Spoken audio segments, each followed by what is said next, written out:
ನಮಗೆ ಓದುವಂತ ಸಂದರ್ಭದಲ್ಲಿ ಅವಾಗ RSS ಸ್ವತಂತ್ರ ಸಂಗ್ರಾಮದಲ್ಲಿ ಇಷ್ಟು ಹೋರಾಟ ಮಾಡಿತ್ತು ಅಂತ ಎಲ್ಲೂ ನಮ್ಗೆ ಹೇಳ್ಕೊಟ್ಟಿಲ್ಲ. ನಿಮ್ಗೇನಾದ್ರೂ ಹೇಳ್ಕೊಟ್ಟಿದ್ರೆ ಹೇಳಿ.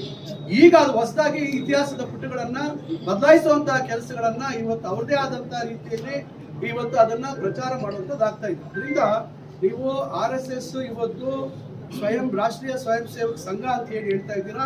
ಕೆಲವು ಕಡೆ ಕೆಲವು ಕೆಲಸಗಳು ಮಾಡಿರ್ಬೋದು, ಇಲ್ಲ ಅಂತ ನಾವು ಹೇಳೋದಿಲ್ಲ. ಆದ್ರೆ ಇವತ್ತು NCC ನ್ಯಾಷನಲ್ ಕೆಡೆಟ್ ಕಾರ್ಪ್ಸ್ ಯಾರು ಹಾಕಿದ್ದು, ಯಾವ ಸಂದರ್ಭದಲ್ಲಿ ಆಯ್ತು? ಇವತ್ತು NCC ಇವತ್ತು ಮಕ್ಕಳಲ್ಲಿ ರಾಷ್ಟ್ರೀಯತೆ ಭಾವನೆ, ಇವತ್ತು ಒಂದು ರೀತಿ ಹೋರಾಟದ ಮನಸ್ಥಿತಿ, ಇವತ್ತು ಅವರು ದೇಶಕ್ಕಾಗಿ ಏನ್ ಮಾಡ್ಬೋದು ಇವತ್ತು ಎಲ್ಲ ನನ್ನ ಇಲಾಖೆ ಕಡೆ ಬರ್ತದೆ.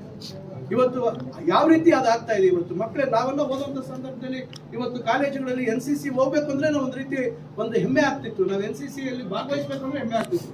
ನಮ್ಗೆಲ್ಲ ಖಾಸಗಿ ಕಾಲೇಜ್ ಸ್ಕೂಲ್ಗಳಲ್ಲಿ ಅವಕಾಶ ಆಗ್ಲಿಲ್ಲ. ಇವತ್ತು ಸರ್ಕಾರಿ ಶಾಲೆಗಳಲ್ಲಿ ಇವತ್ತು ನಾವು ಕರ್ನಾಟಕ ಮೊನ್ನೆ ನಾವು ಹೋದ ವರ್ಷ ನಾವು ನ್ಯಾಷನಲ್ ಪೆರೇಡ್ ಅಲ್ಲಿ ನಾವು ಗೆದ್ದಿದ್ವಿ. ಪ್ರಧಾನ ಮಂತ್ರಿಗಳು ಫ್ಲಾಗ್ ಕೊಟ್ಟಿದ್ದಾರೆ, ಇಲ್ಲ ಅಂತ ಹೇಳೋದು. ಆದ್ರೆ ಇವತ್ತು RSS ಒಂದೆಂಟು ಸಂಘಟನೆ, ಆದ್ರೆ ಕೆಲವು ನಿಲುವುಗಳಿದಾವಲ್ಲ, ಇವತ್ತು ಇದು ಜಾತ್ಯತೀತ ನೆಲೆಗಟ್ಟನ್ನ ಉಳಿಸ್ಕೊಂಡು ಅವರು ಸಮಾಜ ಸೇವೆ ಮಾಡಿದ್ರೆ ಯಾರು ವಿರೋಧ ಇಲ್ಲ.